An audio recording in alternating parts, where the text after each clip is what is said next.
Good morning students. Online classes में आप सभी का स्वागत है। चैप्टर चल रहा था अपना 15 बहुलक पॉलीमर 3 अंक का।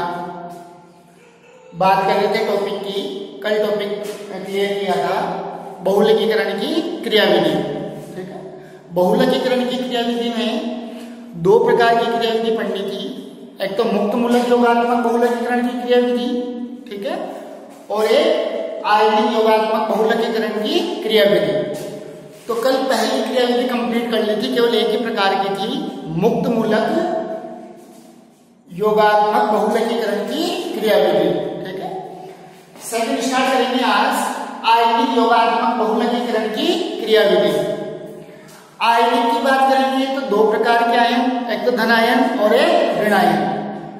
धनायन और ऋणायन के आधार पर ही, ठीक है, अभिक्रिया के प्रारंभिक पद में कल बात की थी मुक्त मूलक के लिए कितने पद की बात की थी? 3 पद। मुक्त मूलक योगात्मक अभिक्रिया की क्रियाविधि देख रहे थे, कितने पदों में कंप्लीट हो रही थी? 3 पदों में। ठीक है, कौन कौन से? प्रारंभिक पद, संचरण पद और समापन पद। ठीक है, वही 3 पद यहां होंगे। प्रारंभिक पद, ठीक है, श्रृंखला का प्रारंभिक पद, श्रृंखला संचरण पद और श्रृंखला समापन पद। तो कल भी बात की थी, चाहे मुक्त मूलक हो चाहे आयनिक हो। आयन दो प्रकार के हैं, तो आयनिक क्रियाविधि कितनी प्रकार की पड़ेंगी? 2 प्रकार की। तो धनायनिक बहुलकीकरण की क्रियाविधि और ऋणायनिक बहुलकीकरण की क्रियाविधि। ठीक है, अब चाहे मुक्त मूलक की बात करें, धनायनिक बहुलकीकरण की बात करें या ऋणायनिक बहुलकीकरण की बात करें, ठीक है, तीनों क्रियाविधि में कितने पद होंगे? 3 पद कॉमन है। श्रृंखला संचरण पद,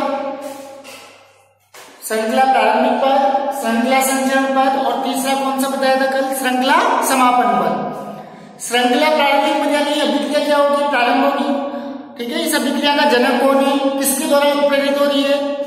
सेकंड बात करेंगे श्रृंखला संचरण पद, लगातार श्रृंखला में कार्बन की क्या होती जाए? वृद्धि होती जाए। ठीक है, तीसरे पद की बात करेंगे श्रृंखला समापन पद।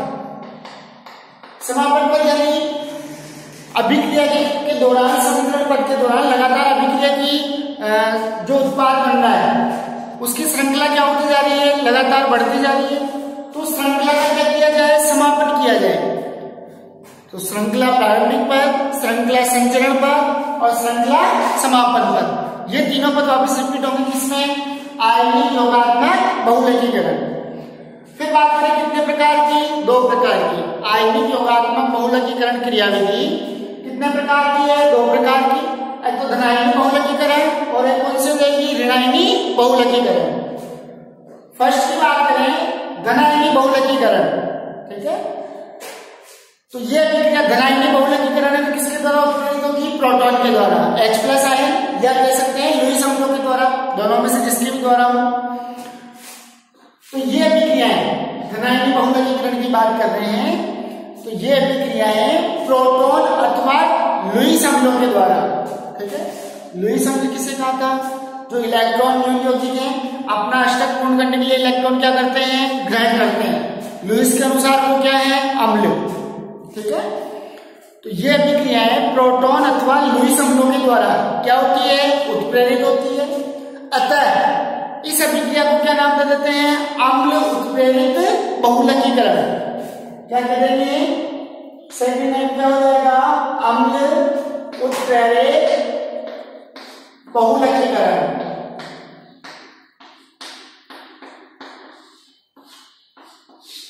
ठीक है, अम्ल के द्वारा, लुईस अम्ल के द्वारा या प्रोटॉन H+ आयन के द्वारा उत्प्रेरित होगी, तो इन अभिक्रियाओं को क्या नाम देंगे? इस बहुलकीकरण को अम्ल उत्प्रेरित बहुलकीकरण।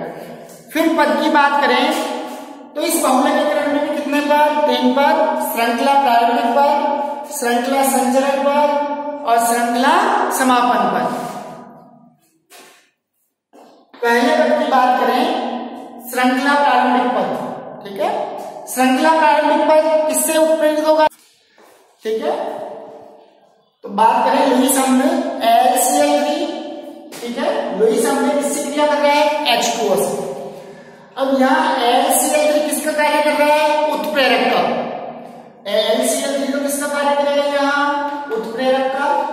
ठीक है, H2O किसका कार्य करेगा? सह उत्प्रेरक। किसका कार्य करेगा? सह उत्प्रेरक। यानी लुईस अम्लता एल्यूमिनियम क्लोराइड AlCl3 उत्प्रेरक के रूप में सह उत्प्रेरक क्या है? H2O। H2O क्या कर देगा? H+ आयन मुक्त कर देगा। OH- आयन कौन ग्रहण कर लेगा? AlCl3। तो जब AlCl3 उत्प्रेरक की क्रिया H2O सह उत्प्रेरक के साथ करवाते हैं तो AlCl3 OH-, ठीक है, और H+, यानी क्या मुक्त कर देगा यहां से? Proton, H+ ion. श्रृंखला प्रारंभिक पद में अगला स्टेप देखें। H+ आयन किससे क्रिया करेगा? एल्कीन से, द्विबंध वाली। कल मुक्त मूलक में भी देखा था, ठीक है, बेंजोइल पेरोक्साइड की तरह जो फेनिल मुक्त मूलक बन रहा था किससे क्रिया कर रहा था? किस पे आक्रमण कर रहा था? एल्कीन पे। तो यहां पर भी H+ आयन किससे क्रिया करेगा? एल्कीन से। एल्कीन के साथ कौन सा समूह जुड़ा हुआ है? X। और ये समूह ही इंपॉर्टेंट हो जाता है कि अभिक्रिया धनायनी होगी, धनायनी बहुलकीकरण वाली होगी या ऋणायनी वाली होगी। ये समूह ही निर्धारित करेगा कि अभिक्रिया की क्रियाविधि धनायनी के अकॉर्डिंग चल रही है या ऋणायनी के अकॉर्डिंग। तो एल्कीन से X समूह जुड़ा हुआ है। X समूह कैसा है? इलेक्ट्रॉन दाता समूह, ठीक है, स्टार लगाया हुआ है। ये चीज इंपॉर्टेंट है, चाहे धनायनी हो या ऋणायनी, कि जो X या Y जो भी समूह जोड़ रहे हैं, अटैच कर रहे हैं एल्कीन से, वो समूह इलेक्ट्रॉन दाता है या इलेक्ट्रॉन ग्राही है, इसी पे निर्भर करेगी पूरी क्रियाविधि। तो X समूह कैसा है? इलेक्ट्रॉन दाता। अब मान लीजिए इस पाइबंध को तोड़ा जाए, एल्कीन के पाइबंध को तोड़ा जाए, तो ये X इलेक्ट्रॉन दाता है, इसने इलेक्ट्रॉन किसको दिया है? इस CH को। तो ये तो वैसे क्या है? इलेक्ट्रॉन धनी कार्बन हो गया। तो इस बंध में इलेक्ट्रॉन कौन लेगा? ये CH2। CH2 इलेक्ट्रॉन ले रहा है तो CH2 के ऊपर कौन सा चार्ज आएगा? माइनस, और CH के ऊपर कौन सा चार्ज आएगा? प्लस। अब ये H+ इस CH2 माइनस के ऊपर क्या करेगा? आक्रमण करेगा। तो H+ और CH2 किसका निर्माण कर देंगे? CH3। HCH2 लिखते हैं या डायरेक्ट CH3 करके लिखते हैं, एक ही बात है, जैसे सुविधा हो, इच्छा हो, जैसे याद रख सकते हैं। तो H+ इस CH2 माइनस के ऊपर, अब प्लस माइनस कार्बन का निर्धारण किसके अनुसार कर रहे हैं? इस समूह के द्वारा। समूह कौन सा है? इलेक्ट्रॉन दाता। तो ये इलेक्ट्रॉन किसको देगा? इस CH को। तो CH तो क्या है? इलेक्ट्रॉन धनी है। अब जब इस पाइबंध को तोड़ा जाएगा तो इस पाइबंध के इलेक्ट्रॉन कौन लेगा? CH2। तो CH2 के ऊपर कौन सा चार्ज? माइनस, और CH के ऊपर कौन सा चार्ज? प्लस। अब ये H+ इस CH2 माइनस के साथ किसका निर्माण कर देगा? सिग्मा बनेगा। तो क्या बन गया? CH3 single bond CH+ X। जो उत्पाद बन रहा है वो कैसा है? Carbon ion. उत्पाद किसके रूप में बन रहा है? कार्बन आयन के रूप में, ठीक है। उत्पाद किसके रूप में है? क्या उत्पाद प्राप्त हो रहा है? Carbon ion. तो ये कौन सा बहुलकीकरण है? धनायनी बहुलकीकरण, क्योंकि अभिक्रिया का संचरण और समापन इन्हीं के द्वारा कंप्लीट हो रहा है। आगे तक ये काम में आएंगे यूज, धनायन कार्बन आयन। तो किसका निर्माण कर दिया? कार्बन आयन का, ठीक है, क्लियर है। X इलेक्ट्रॉन दाता समूह था, CH को इलेक्ट्रॉन देगा, इलेक्ट्रॉन धनी है, तो इस पाइबंध के इलेक्ट्रॉन को ले लेगा? CH2। इलेक्ट्रॉन ले रहा है तो कौन सा चार्ज? Minus charge. इस CH2 माइनस में कौन अटैक करेगा? H+, ठीक है। तो H+ और CH2 के बीच में किसका फॉर्मेशन, किसका निर्माण होगा? सिग्मा बॉन्ड का। तो क्या उत्पाद क्या बन गया? CH3CH+X, कार्बन आयन का निर्माण हो रहा है। सेकंड पद की बात करें, श्रृंखला संचरण पद। अब लगातार कार्बन की संख्या क्या होनी है? बढ़नी है। तो जो अभिकारक किया था एल्कीन का CH2 डबल बॉन्ड CH+, लगातार इससे क्रिया करवाते जाए। इस कार्बन आयन की किससे क्रिया करवाएं? इस एल्कीन से, ठीक है। तो श्रृंखला संचरण पर कौन सा कार्बन आयन बना था? CH3CH+X। इसकी क्रिया किससे करवा रहे हो? इस एल्कीन से, CH2 डबल बॉन्ड CH+X। वही चीज वापस रिपीट हो रही है। X क्या है? इलेक्ट्रॉन दाता, तो इसके पास इलेक्ट्रॉन घनत्व क्या है? अधिक है। तो इस पाइबंध के इलेक्ट्रॉन कौन लेगा? ये कार्बन। तो कौन सा चार्ज? Minus charge. और इस कार्बन के ऊपर कौन सा चार्ज आएगा? Plus charge. तो ये माइनस चार्ज वाला कार्बन प्लस चार्ज वाले कार्बन से किसका फॉर्मेशन करेगा? सिग्मा बॉन्ड का। तो क्या बन गया देखो, CH3CHX, CH3CHX। ये CH3CH2 के साथ किसका फॉर्मेशन कर रहा है, सिग्मा बॉन्ड का। Sigma bond CH2 single bond CHX, CH2 single bond CHX, CH के ऊपर क्या है, प्लस चार्ज, यानी क्या है, ये भी कार्बन आयन। फिर आगे चले, इस कार्बन आयन की क्रिया और CH2 डबल बॉन्ड CHS इस एल्कीन से वापस करवा दी, बार बार करवाते जाएंगे तो क्या लगा दिया, एन अणु ले लिए 10 है, 20 है, 50 है, जो भी है। तो वही कार्बन आयन था, इसकी क्रिया किससे करवा दी, CH2 डबल बॉन्ड CHX। तो वही CH2 पे क्या आएगा, माइनस चार्ज, और इस CH पे क्या आएगा, प्लस चार्ज। तो इस माइनस वाले CH2 से कौन क्रिया करेगा, प्लस वाला CH2। दोनों के बीच में किसका फॉर्मेशन, सिग्मा बॉन्ड का फॉर्मेशन।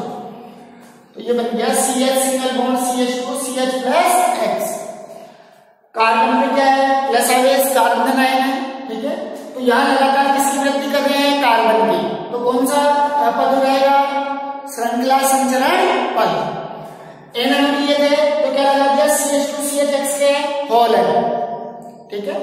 तो प्रारंभिक पद, ठीक है, उत्प्रेरक सह LCl3H2 स्टार्ट कर रहे थे, H प्लस मुक्त हो रहा था। ये H प्लस किससे क्रिया कर रहा था, एल्कीन से। किसका निर्माण हो रहा था, कार्बन आयन का, पहला पद। फिर इस कार्बन आयन से कौन सेकंड पद में, संचरण पद में इस कार्बन आयन में कौन आक्रमण कर रहा था, एल्कीन। वही लगातार कार्बन की संख्या में वृद्धि हो रही थी, निर्माण किसका हो रहा है, वही कार्बन आयन का हो रहा है। फिर तीसरे पद की बात करें, श्रृंखला समापन पद, ठीक है। तीसरे पद की बात, श्रृंखला समापन पद। श्रृंखला समापन पद में जो संचरण पद की श्रृंखला थी, अंतिम कार्बन आयन जो बन रहा था वो ले गया CH3 CHX, CH2 CHX का होल है, CH2 CH plus X carbon ion. इस कार्बन आयन की क्रिया किससे कर रहे हैं, AlCl3OH माइनस। पहले पद में बना था AlCl3OH माइनस और H प्लस। तो प्रोटॉन तो काम में क्या था, आगे एल्कीन पे आक्रमण कर रहा था। क्या बचा हुआ है, AlCl3OH माइनस। यहां से OH माइनस फ्री करेगा, एक तो क्या बन गया, LCl3 उत्प्रेरक, OH माइनस, ये कार्बन क्या दे देगा, H प्लस OH माइनस, इसका अनुमान मिल गया H2O। LCl3 OH माइनस यहां से, H प्लस यहां से, तो क्या मान निकल गया, LCl3 और H plus OH minus H2O। अब H प्लस ले लिया तो कार्बन में कौन सा आवेश आ गया, ऋणावेश। तो ऋणावेशित कार्बन यानी कार्ब ऋणायन और कार्बन आयन दोनों आपस में किसका निर्माण करेंगे, पाई बंध का, ठीक है। तो जब तक कार्बन आयन मुक्त मूलक है तो श्रृंखला की लंबाई बढ़ती जाएगी, लेकिन यहां पर अब ये क्या बन गया, एल्कीन, जो भी बहुलक बन रहा है एल्कीन का, उसका निर्माण हो गया। अब इस श्रृंखला की लंबाई नहीं बढ़ सकती, यानी श्रृंखला का क्या कर दिया, समापन कर दिया, ठीक है। इसके द्वारा कर रहे हैं, जो मध्यवर्ती बन रहा था LCl3OH माइनस। LCl3H2O क्या थे, उत्प्रेरक और सह उत्प्रेरक। और उत्प्रेरक के लिए क्या कहते हैं, परिभाषा पढ़ी हुई है कि वे रासायनिक पदार्थ जो अभिक्रिया के वेग को क्या कर देते हैं, परिवर्तित, लेकिन स्वयं परिवर्तित नहीं होते। अभिक्रिया के लास्ट में वैसे के वैसे क्या हो जाते हैं, प्राप्त हो जाते हैं। तो दोनों प्राप्त होते हैं, LCl3 और H2O। तो ये तीसरा पद था श्रृंखला समापन पद। किसकी बात की, धनायनिक बहुलकीकरण की, ठीक है। श्रृंखला प्रारंभिक पद, श्रृंखला संचरण पद और श्रृंखला समापन पद। अभिक्रिया किसके द्वारा उत्प्रेरित हो रही थी, H प्लस आयन प्रोटॉन या लुईस अणु LCl3 आदि। तो अभिक्रिया का नाम दिया था अम्ल उत्प्रेरित बहुलकीकरण। सेकंड की बात करेंगे, ऋणायनी बहुलकीकरण, ठीक है। सेकंड क्रिया किसकी देखेंगे, ऋणायनी बहुलकीकरण की बात करेंगे, ठीक है। सेकंड किसकी बात करेंगे, ऋणायनी बहुलकीकरण, ठीक है। ऋणायनी बहुलकीकरण भी कितने पदों में कंप्लीट होगी, 3 पदों में, वही सेम पद है, श्रृंखला प्रारंभिक पद, श्रृंखला संचरण पद और श्रृंखला समापन पद, ठीक है। श्रृंखला प्रारंभिक पद, श्रृंखला संचरण पद और श्रृंखला समापन पद 3 पदों में कंप्लीट हो रही है, ठीक है। इन अभिक्रियाओं की बात करें ऋणायनी बहुलकीकरण की, तो ये किसकी उपस्थिति में कंप्लीट होती है, किसके द्वारा उत्प्रेरित होती है, प्रबल क्षारों। तो ये अभिक्रियाएं प्रबल क्षारों या ग्रिग्नार अभिकर्मकों, G HBr ग्रिग्नियर रिएजेंट प्रबल क्षारों या ग्रिग्नियर अभिकर्मकों के द्वारा उत्प्रेरित होती है और ये भी कितने पदों में पूर्ण होती है? 3 पदों में बात कर ली। फिर बात करें पहले पद की, श्रृंखला प्रारंभिक पद। श्रृंखला प्रारंभिक पद की बात करें तो B माइनस क्या है? प्रबल क्षार है, ठीक है। क्षार क्या देते हैं? OH माइनस आयन, ठीक है। तो प्रबल क्षार है, इसके द्वारा उत्प्रेरित होती है B माइनस, किस पे आक्रमण करेगा? एल्कीन पे। अब एल्कीन से कौन सा समूह जुड़ा हुआ है? कौन सा ग्रुप अटैच है? Y group. वाई ग्रुप कैसा है? इलेक्ट्रॉन आकर्षी समूह, यानी इलेक्ट्रॉन आकर्षित करने वाला, ग्रहण करने वाला। तो इलेक्ट्रॉन आकर्षी समूह कहें या इलेक्ट्रॉन ग्राही समूह कहें। तो धनायनी में देखा था तो वहां X समूह जुड़ा हुआ था, अपनी इच्छा से जोड़ सकते हैं, X Y कोई विशेष नहीं है, लेकिन ये ध्यान रखना है कि धनायनी में तो कौन सा समूह है? इलेक्ट्रॉन दाता समूह था, और ऋणायनी में कौन सा होगा? इलेक्ट्रॉन आकर्षित समूह, इलेक्ट्रॉन ग्राही समूह। और इसी के अनुसार आगे की रिएक्शन चलेगी, बात की थी वहां पर भी, यहां पर भी स्टार लगाया हुआ है। तो वाई समूह कैसा है? इलेक्ट्रॉन आकर्षित। तो इस कार्बन के इलेक्ट्रॉन को कौन आकर्षित करेगा? Y group. जब इस कार्बन से इलेक्ट्रॉन अपनी ओर आकर्षित कर लेगा तो इस कार्बन के पास इलेक्ट्रॉन घनत्व क्या हो गया? न्यूनतम, कम हो जाएगा। तो जब ये पाइबंध टूटेगा तो इस पाइबंध में इलेक्ट्रॉन कौन लेगा? अब ये कार्बन। अब ये कार्बन इलेक्ट्रॉन दे रहा है तो प्लस, ये कार्बन इलेक्ट्रॉन ले रहा है तो माइनस। अब ये B माइनस किस पे आक्रमण करेगा? C प्लस पे। तो क्या बन गया? BCH2CHY, और CH में कौन सा है? ऋणायन, यानी किसका निर्माण कर दिया? कार्बन ऋणायन का। धनायनी बहुलकीकरण में किसका निर्माण हुआ था? कार्बन धनायन का। यहाँ किसका निर्माण होगा? किसका कौन उत्पादित होगा? कार्बन ऋणायन का फॉर्मेशन होगा, निर्माण होगा। वहां कौन उत्प्रेरित कर रहे थे? H प्लस आयन प्रोटॉन, ठीक है, या लुईस अम्ल। यहाँ कौन उत्प्रेरित करेंगे? प्रबल क्षार, ठीक है। वहां X समूह था, इलेक्ट्रॉन दाता। यहाँ कौन सा समूह है? Y, इलेक्ट्रॉन आकर्षित। तो ये पहले पद की बात हुई, श्रृंखला प्रारंभिक पद। B माइनस था, C प्लस से क्रिया करके क्या बना देगा? BCH, दोनों के बीच में सिग्मा बॉन्ड, क्या बच गया? CH minus Y। ये बात की किसकी? पहले पद। किसकी बात कर रहे हैं? फर्स्ट पद। सेकंड पद की बात करें, श्रृंखला संचरण पद। ये जो कार्बन आयन बना है इस पे कौन आक्रमण करता है? ये वाली एल्कीन, ठीक है। तो BCH2CH minus Y carbon ion का, इस पे कौन आक्रमण कर रहा है? CH2 double bond CH Y। Process क्या होगा? प्रक्रिया होगी, Y इलेक्ट्रॉन लेगा, कार्बन के ऊपर क्या आ गया? इलेक्ट्रॉन घनत्व कम होगा, इस कार्बन की इलेक्ट्रॉन कौन लेगा? कार्बन। तो ये माइनस और ये प्लस। ये माइनस वाला कार्बन किससे अटैच होगा? प्लस वाले से। तो दोनों के बीच में किसका फॉर्मेशन हो गया? सिग्मा बॉन्ड का। इस कार्बन के ऊपर कौन सा आवेश है? माइनस आवेश। वही किसका निर्माण हो रहा है? कार्बन आयन का। फिर वापस और यही समूह इस पे आक्रमण करे तो कितने अणु लिए एक साथ? n अणु, 10, 15, 20, 50 जो भी हो। तो वही CH माइनस किससे क्रिया करेगा? CH2 प्लस से। और कौन सा आवेश बचेगा कार्बन पे? माइनस, कार्बन ऋणायन। तो यहाँ किसकी बात की? श्रृंखला संचरण पद की। लगातार श्रृंखला में क्या हो रही है? वृद्धि हो रही है। तीसरे पद की बात करें, श्रृंखला समापन पद, यानी श्रृंखला का क्या किया जाए? समापन किया जाए। तो श्रृंखला का समापन किसके द्वारा कर सकते हैं? धनायन, H प्लस आयन प्रोटॉन के द्वारा। और भी विधियां हैं, ठीक है। तो यहाँ किसके द्वारा करेंगे हम? H प्लस आयन के द्वारा। तो उत्पाद ले लिया कार्बन आयन वाला, ये BCH2CHY, CH2CHY का होल है CH2CH माइनस Y। ये किससे क्रिया कर रहा है? H प्लस से, प्रोटॉन से। ये H प्लस किससे आक्रमण करेगा? C माइनस से। तो कार्बन और हाइड्रोजन के बीच में किसका फॉर्मेशन हो जाएगा? सिग्मा बॉन्ड का। तो CH माइनस और H प्लस दोनों क्रिया करके किसका फॉर्मेशन कर लेंगे? CH2। अब यहां श्रृंखला का क्या हो जाएगा? समापन। अब श्रृंखला की लंबाई नहीं बढ़ सकती, ठीक है। तो ये 3 पत्ते, श्रृंखला प्रारंभिक, संचरण और समापन, ये 2 प्रकार की क्रियाविधि कंप्लीट होती है, ठीक है। मुक्त मूलक केवल एक प्रकार की, वही 3 पद, प्रारंभिक, संचरण और समापन। आयनिक की बात करें तो दो विधियां थी, दो प्रकार का बहुलकीकरण देख रहे थे, धनायनी और ऋणायनी। दोनों में कितने कितने पद है? 3 पद है। ठीक है, थोड़ा सा ध्यान रखना है कि धनायनी किसके द्वारा उत्प्रेरित होगी? H+ आयन या लुईस अम्ल के द्वारा। ठीक है, वहां कौन सा समूह जुड़ा हुआ है एल्कीन से? इलेक्ट्रॉन दाता। यहां बात करेंगे ऋणायनी बहुलकीकरण में तो किसके द्वारा उत्प्रेरित होगी? प्रबल क्षारों के द्वारा। ठीक है, या घर्षण अभिकर्मकों के द्वारा। यहां कौन सा समूह जुड़ा हुआ होगा? वाई। वाई समूह कैसा है? इलेक्ट्रॉन आकर्षी समूह है। ठीक है, एक टॉपिक और देखते हैं छोटा सा, बहुपरिक्षेपण घातांक पीडीआई।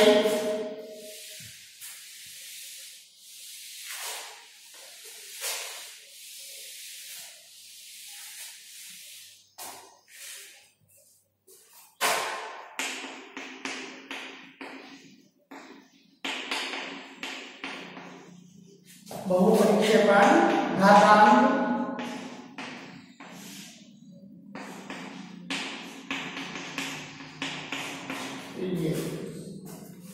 बहुलकों का आणविक द्रव्यमान निकाला था। ठीक है, क्या कह रहे थे? श्रृंखला की लंबाई अलग अलग बहुलकों में अलग अलग होगी। ठीक है, अनंत तक चल सकती है, तो वहां पर आणविक द्रव्यमान का कोई फिक्स मान नहीं होता। कैसा मान निकालते हैं? औसत मान। औसत मान के लिए दो विधियां काम में ली थी। एक तो संख्या के लिए संख्या औसत अनुपात और एक भार औसत अनुपात। एक तो काम में ली थी mn बार। संख्या औसत अनुपात को किससे निरूपित कर रहे थे? रिप्रेजेंट कर रहे थे mn बार से। और भार औसत अनुपात को किससे रिप्रेजेंट कर रहे थे? mw बार से। तो इन दोनों का जो अनुपात आएगा, रेशो आएगा, वही क्या है? पीडीआई, बहुपरिक्षेपण घातांक। तो किसी बहुलक के भार औसत अनुपात, किसी बहुलक के पीडीआई की बात करें, बहुपरिक्षेपण घातांक की परिभाषा क्या होगी? तो भार औसत अनुपात यानी mw बार तथा संख्या औसत अनुपात mn बार का अनुपात ही, भार औसत अनुपात तथा संख्या औसत अनुपात का अनुपात ही, ठीक है, क्या कहलाता है? पीडीआई, बहुपरिक्षेपण घातांक कहलाता है। फॉर्मूले की बात करेंगे तो PDI equal mw bar upon mn बार। ठीक है, प्राकृतिक बहुलक जैसे प्रोटीन की बात करें, प्राकृतिक बहुलक है जीवित जीवों। ठीक है, प्राप्तीय स्रोत के आधार पर देखे थे 3 प्रकार के, प्राकृतिक, संश्लेषित और अर्धसंश्लेषित। जो जीवित जीवों है पेड़ पौधों से प्राप्त होते हैं उनमें उपस्थित तो क्या है? प्राकृतिक बहुलक। बात करें जैसे प्रोटीन की, तो प्रोटीन का पीडीआई का मान बहुपरिक्षेपण